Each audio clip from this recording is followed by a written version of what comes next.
Hi there, this is Bob Hamp, and I'm Polly Hamp. and we wanted to start the series we talked to you about called Mental Health at Home, so that you can take some time to just know some information and do understanding, both in terms of compassionate self-care, but also understanding in terms of the simple knowledge or the basic knowledge you may need to know to practice some mental health care at home, which is the purpose of Hotbox in the beginning.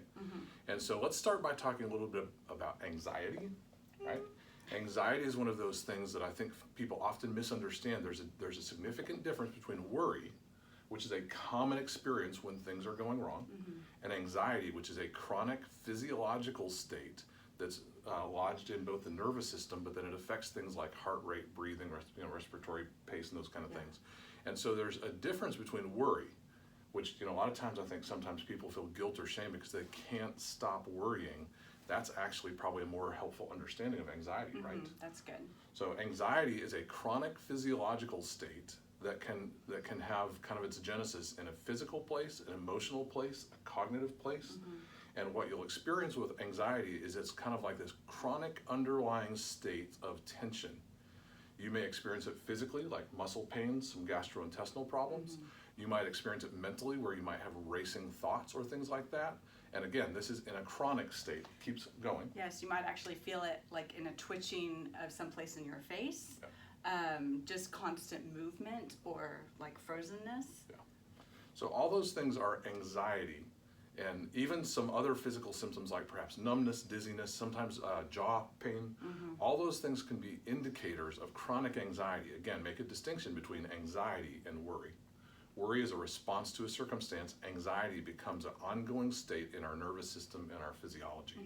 So let's talk a little bit about, now that we've talked about how to recognize it, for some of you guys, you may be veterans of your own dealings with anxiety. Others, that may be a whole new thought to you, and you go, oh, that may be why my jaw's been hurting, or why my neck is sore all the time. Yeah. So some things to do. One of the things we've got to understand is, I think that understanding, like I said, not just a compassionate understanding, but also a knowledge-based understanding, can help us respond to it in ways that takes away some of the shame and even some of just the confusion of it. Yeah. So a minute ago I said anxiety can have its genesis in a physical place, a cognitive place, or an emotional place. And sometimes that becomes a little bit of a chicken and the egg thing. And so it's not so important that you know where it began as much as you realize if it has potentially all three of those areas of genesis, it also has all three of those areas of intervention. So if you begin to realize that you've got some chronic anxiety based on this conversation or others, one of the things you can do is start checking your cognitions. What are the things you tell yourself? What are the things you repeat to yourself? What are the things you allow to continue to run? And then that becomes kind of cyclical, feeding into and being fed by the anxiety. So cognition can be one place to intervene, but so can physiology. Some simple things like too much caffeine consistently over time, other dietary habits or other physical habits like just not taking care of your body well. Right. Are you eating or are you overeating something that is, making you sick? Yeah. Yeah. And then of course medicine. We want to be sure that everybody understands when anxiety reaches a point where it's been chronic over time, sometimes medical intervention allows you to get to a place where you can really both understand and target the other areas where anxiety is. Some people feel some shame about medication. Let me just say, we all take medication for headaches. We all take medication for a variety of different things. And if your nervous system is working against you, anxiety medication can help your nervous system cooperate with you, right? Yes. And so then the third thing we said, cognition, physiology, and then emotions. And emotions tend to be what most people think about when they think about anxiety because they think worry. The emotional state of anxiety is a sense of kind of dread, fear, or again, it can be sometimes a sense of numbness. What are the things you can do in that area? Some simple things I would say is don't give in to the temptation to just huddle. Put your head and shoulders up, literally, physically. Head Do and that right shoulders now. up. Yeah, makes a big difference. Yeah, take a minute, just kind of sit up straight or even stand up. Put your shoulders back. And take a deep breath. Even look upward instead of downward. Anxiety, tension, fear, those kind of things make us go inward.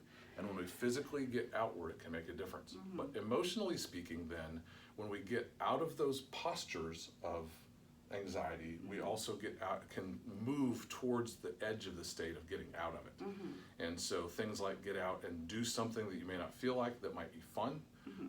Be with people.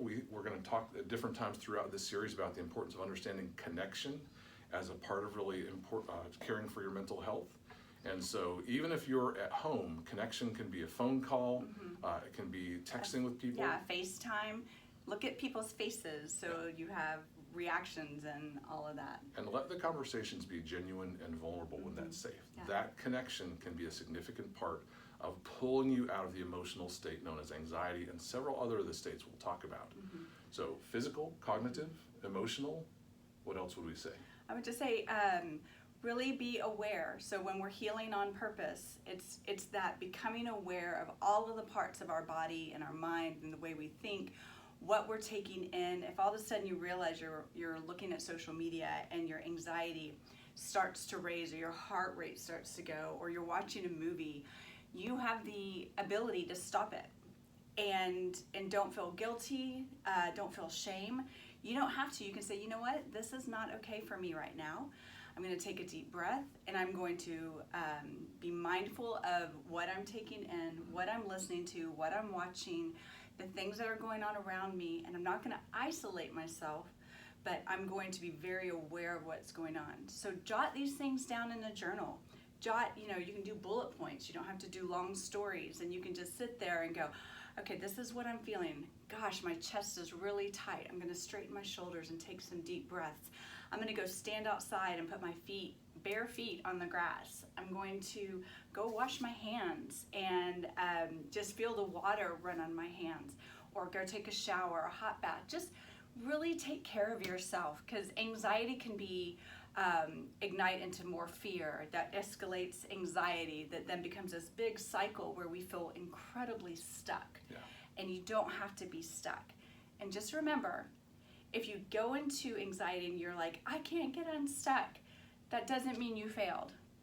It just means you learned something new about yourself. Yeah. And so when you get through that anxiety, coming on the other side of it and going, okay, so this is what I experienced. I think this might be what triggered it. And next time, maybe I can do it a little bit different. So really take care of yourselves. Take deep breaths. Be centered with yourself and your mind, body, and spirit. And find that place of peace. And after we finish this video, I want you guys to take some time to do that. Take about 5 minutes and just find a place of peace. Find your breath. Listen to your mind and your thoughts and feel, it's like, okay, am my thoughts racing? Am I worrying? And let me just focus on my breath and how I'm sitting up and taking good care of myself. Remember, anxiety is not a character flaw, it's a physiological state. And the more you learn how to care for that physical state, the less you'll have to deal with it. Yeah. Enjoy healing on purpose, you guys, and we'll talk to you soon.